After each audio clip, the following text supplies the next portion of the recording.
ఇంట్లో నుంచి వెళ్ళిపోతున్న సుమిత్రని ఆపి గుండె పగిలే నిజాన్ని బయటపెట్టిన దాసు అసలు ఇదంతా ఎలా జరగబోతుంది, సుమిత్ర ఇంట్లో నుంచి వెళ్ళిపోవడం ఏంటి, ఏం జరిగింది అనేది ఈ వీడియోలో తెలుసుకుందాం. జ్యోత్స్న అయితే సుమిత్రని ఇంకా రెచ్చగొడుతూ ఇక సుమిత్రకి దశరథకి మధ్య దూరాన్ని పెంచుతుంది. వాళ్ళిద్దరి మధ్య కూడా దూరాన్ని పెంచి ఇప్పుడే కదా అసలు యుద్ధం మొదలయ్యింది అని జ్యోత్స్న మనసులో అనుకుంటూ ఉంటుంది. ఈ ఇంటిని కురుక్షేత్రంలాగా మొత్తం దహించేలా చేస్తాను, మా మమ్మీని అడ్డం పెట్టుకొని ఆ దీపని ఎలాగా ఫినిష్ చేయాలో ఆలోచిస్తాను అని జ్యోత్స్న అనుకుంటూ ఉంటుంది. తర్వాత ఇక సుమిత్ర అయితే భోజనానికి వస్తుంది. అలా సుమిత్ర భోజనానికి వచ్చిన తర్వాత దీప వడ్డిస్తూ ఉంటే, నువ్వేమీ నాకు వడ్డించాల్సిన అవసరం లేదు, నువ్వు వండిన ఆహారం నేను ఏమీ కూడా తినాలని అనుకోవడం లేదు అని అంటూ జ్యోత్స్నని రెస్టారెంట్ నుంచి తెప్పించిన భోజనాన్ని నాకు వడ్డించు అని జ్యోత్స్నతో చెప్తుంది. అప్పుడే ఇక జ్యోత్స్న అయితే సుమిత్రకి వడ్డిస్తుంది. అలా వడ్డిస్తూ ఉండగా పక్కనే ఉన్న దశరథ అయితే పైకి లెగిసేస్తాడు, భోజనం చేసేవాడు. అప్పుడే అది చూసి జ్యోత్స్న అయితే, అదేంటి డాడీ మీరెందుకు లెగుస్తున్నారు అని అడుగుతూ ఉంటే, దీపని ఎందుకు మీ మమ్మీ వడ్డించొద్దంది అని అంటూ ఉంటాడు దశరథ. అప్పుడే దీప తప్పు చేసింది కాబట్టే నేను దీప వండింది తిననని చెప్పాను అని సుమిత్ర అంటూ ఉంటే, తప్పు చేసిన వాళ్ళ పక్కన కూర్చొని నాకు కూడా భోజనం చేయడం ఇష్టం లేదు, అందుకనే లెగిసేశాను అని అంటూ సుమిత్రకి ఊహించని సమాధానం చెప్తాడు. దశరథ అయితే, అంటే మీ ఉద్దేశం ఏంటి డాడీ, మమ్మీ పక్కన కూర్చోవడానికి కూడా మీకు అసలు కుదరడం లేదా, మమ్మీని చూస్తుంటేనే మీకు అంత అసహ్యం వేస్తుందా అని జ్యోత్స్న అడుగుతూ ఉంటే, అప్పుడే శివనారాయణ అయితే, ఏంటి దశరథ ఇదంతా అని అంటూ ఉంటాడు. లేదు నాన్న, తప్పు చేసిన వాళ్ళు మేము తప్పు చేయలేదని వాళ్ళ తప్పుని వాళ్ళే సమర్థించుకుంటున్నారు. ఇలాంటి భార్య ఇలాంటి కూతురు ఉన్నందుకు ఎవరైనా అయితే వాళ్ళిద్దరినీ బయటికి గెంటేయాలి, కానీ మనం అంత కఠిన వాళ్ళమై కాదు కదా, అందుకనే ఇంకా వాళ్ళని భరిస్తున్నాము. లేకపోతే తాళి తీసేసిన సుమిత్రని ఆ చెంప ఈ చెంప వాయించి ఎప్పుడో బయటికి గెంటేసేవాణ్ణి, కానీ నీ కొడుకు సంస్కారం అది కాదు అని అంటూ ఉంటాడు.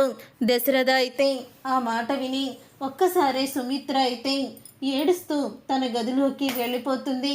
అలా ఏడుస్తూ గదిలోకి వెళ్ళిపోయిన సుమిత్రని చూసి జ్యోత్స్న అయితే, ఇప్పుడు మీ అందరి కడుపు నిండిపోయినట్టుంది అని అంటూ ఉంటుంది. అప్పుడే ఇక జ్యోత్స్న కూడా సుమిత్ర దగ్గరికైతే వెళ్తుంది. మమ్మీ ఇదంతా నా వల్లే కదా జరిగింది, నేను వెళ్ళి డాడీకి చెప్పేస్తాను, డాడీ ఇంతలా మారిపోతారని కనీసం నీ ముఖం చూడ్డానికి నీ పక్కన కూర్చొని భోజనం చేయడానికి కూడా ఇష్టపడరని అస్సలు కూడా అనుకోలేదు. చూసావా ఏం మాట్లాడుతున్నారో, ఇంకా ఆలోచించారట, లేకపోతే నిన్ను ఎప్పుడూ మెడపట్టుకొని బయటికి గెంటేసేవాళ్ళమని అంటున్నారు. అయినా డాడీకి వాళ్ళ మీదే జాలి ఉంది తప్ప నిన్ను చూసి కనీసం ఇంత కూడా జాలి చూపించడం లేదు డాడీ అని అంటూ రెచ్చగొడుతూ ఉంటుంది జ్యోత్స్న అయితే సుమిత్రని. అప్పుడే ఇక సుమిత్ర అయితే మౌనంగా ఉంటుంది. ఇంకా డాడీ నోటి వెంట ఎన్నెన్ని మాటలు వినాలో, నిజంగానే ఏదో ఒక రోజు డాడీ బయటికి గెంటేసిన ఆశ్చర్యపోవాల్సిన అవసరం లేదు అని అంటూ ఉంటుంది. అప్పుడే సుమిత్ర అయితే, జ్యోత్స్న కాసేపు నన్ను ఒంటరిగా వదిలేసాయి అని అంటూ ఉంటుంది సుమిత్ర. అప్పుడే ఇక సుమిత్ర అలా అనేసరికి జ్యోత్స్న బయటికి వస్తుంది. బయటికి వచ్చాక ఇక జ్యోత్స్న అయితే అంటూ ఉంటుంది పారిజాతంతో, చూడు గ్రాని, ఈరోజు మా మమ్మీ ఇల్లు వదిలేసి వెళ్ళిపోతుంది అని అంటూ ఉంటుంది జ్యోత్స్న. అంత కరెక్ట్గా ఎలా చెప్పావే నువ్వు అని అడుగుతూ ఉంటుంది పారిజాతం. నేను కరెక్ట్గానే చెప్పాను గ్రాని, చూడు ఏం జరుగుతుందో అని బాల్కనీలో నుంచొని ఉంటారు పారిజాతం జ్యోత్స్న ఇద్దరూ కూడా. అలా గంట సమయం అవుతుంది, 2 గంటలు అవుతుంది. ఇక 2 గంటల తర్వాత కూడా సుమిత్ర అయితే బయటికి రాదు.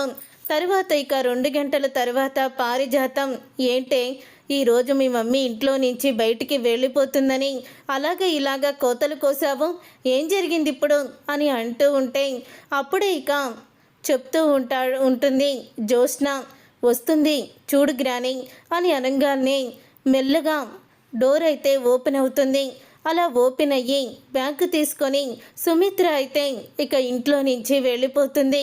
అలా వెళ్ళడం చూసి పారిజాతం, జ్యోత్స్న ఇద్దరు కూడా సంబరపడిపోతూ ఉంటారు. నేను మా మమ్మీని రెచ్చగొట్టి ఇప్పుడు ఇంట్లో నుంచి బయటికి వెళ్ళిపోయేలా చేశాను. రేపు అసలు కురుక్షేత్రం మొదలవుతుంది అని అంటూ ఉంటుంది జ్యోత్స్న.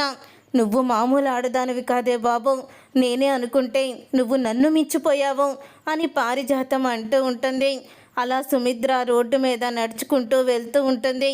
అలా సుమిత్ర నడుచుకుంటూ వెళ్తూ ఉండగా ఇంతలో అటువైపుగా నడుచుకుంటూ దాసు అయితే వస్తూ ఉంటాడు. సుమిత్రని చూసి ఒక్కసారే దాసు షాక్ అయిపోతాడు. ఏంటి వదిన, ఏంటి నువ్వు ఇలా బ్యాగు పట్టుకొని ఇంత రాత్రి వేళలో నడుచుకుంటూ ఎక్కడికి వెళ్తున్నావు అని అడుగుతూ ఉంటాడు. దాసు అయితే మనుషుల మధ్య విభేదాలు పెరిగాయి. భార్యాభర్తలు ఇద్దరూ మాట్లాడుకోకుండా ఎవరికి వారే అన్నట్టు ఉన్నారు. నా పక్కన కూర్చోవడానికి నా భర్త నన్ను అసహించుకుంటున్నాడు, అందుకనే ఇల్లు వదిలి వెళ్ళిపోతున్నాను అని అంటూ ఉంటుంది. సుమిత్ర అయితే అప్పుడే ఇక ఆ మాట విని దాసు అయితే అడుగుతూ ఉంటాడు. ఏంటి వదిన, నువ్వు కూడా అలా మాట్లాడతావేంటి అని అడుగుతూ ఉంటాడు దాసు. ఆ దీప వల్ల నా కుటుంబం నాశనమయ్యింది.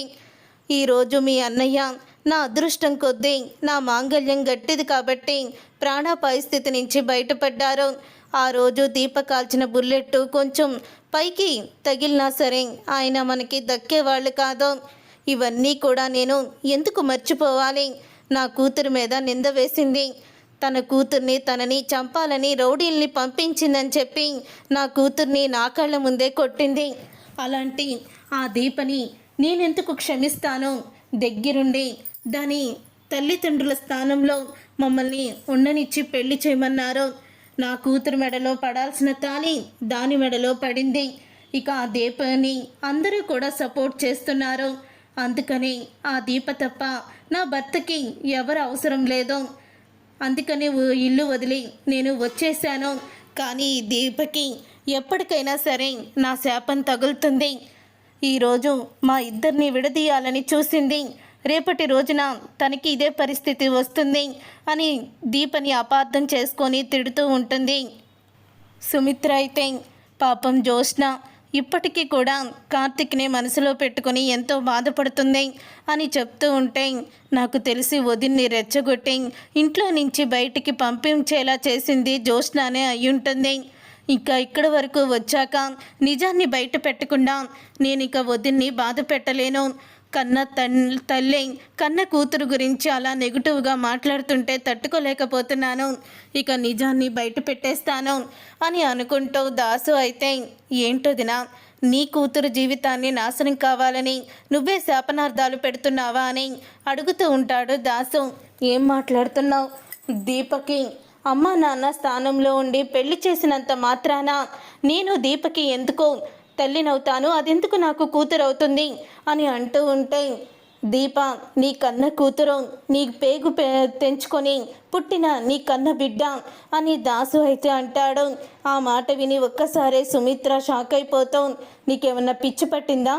జ్యోత్స్న నా కూతురు, దీప కాదు అని అంటూ ఉంటే, లేదు వదినా, ఇప్పటి వరకు ఇన్ని సంవత్సరాల్లో ఎవరికీ తెలియని నిజం ఇది. ఆ రోజు నీకు పుట్టిన బిడ్డని సైదులకి ఇచ్చి చంపేమని చెప్పి మా అమ్మ నాకు పుట్టిన బిడ్డని నీ ఒడిలో పడుకోబెట్టింది. ఎందుకంటే శివనారాయణ గారు నన్ను ఇంట్లో నుంచి గెంటేశారని, తనని భార్యగా చూడడం లేదని, ఇంటి వారసురాలు వస్తే మళ్ళీ పూర్తిగా శివనారాయణ గారు మనవరాలు వైపే ఉంటారని మా అమ్మ స్వార్థమైన ఆలోచన చేసి నీ బిడ్డని నీకు దూరం చేసింది. కుబేరకి దీప బస్టాండ్లో దొరికింది. పసి బిడ్డని చంపలేక సైదులుగాడు అక్కడి నుంచి వెళ్ళిపోతూ ఉండగా యాక్సిడెంట్ అయ్యి చనిపోయాడు అని దాసు అయితే మొత్తం నిజాలన్నీ కూడా బయట పెట్టేస్తాడు. అలా దాసు నిజాలను బయట పెట్టడంతో ఒక్కసారి అక్కడే సుమిత్ర అయితే కుప్పకూలిపోతుంది. వదిన, ఏమైంది వదిన అని కంగారు పడిపోతూ ఉంటాడు దాసు. ఇన్ని రోజులు కళ్ళ ముందే కూతురు తిరుగుతూ ఉంటే గుర్తుపట్టలేని స్థితిలో ఈ కన్న తల్లి ఉంది.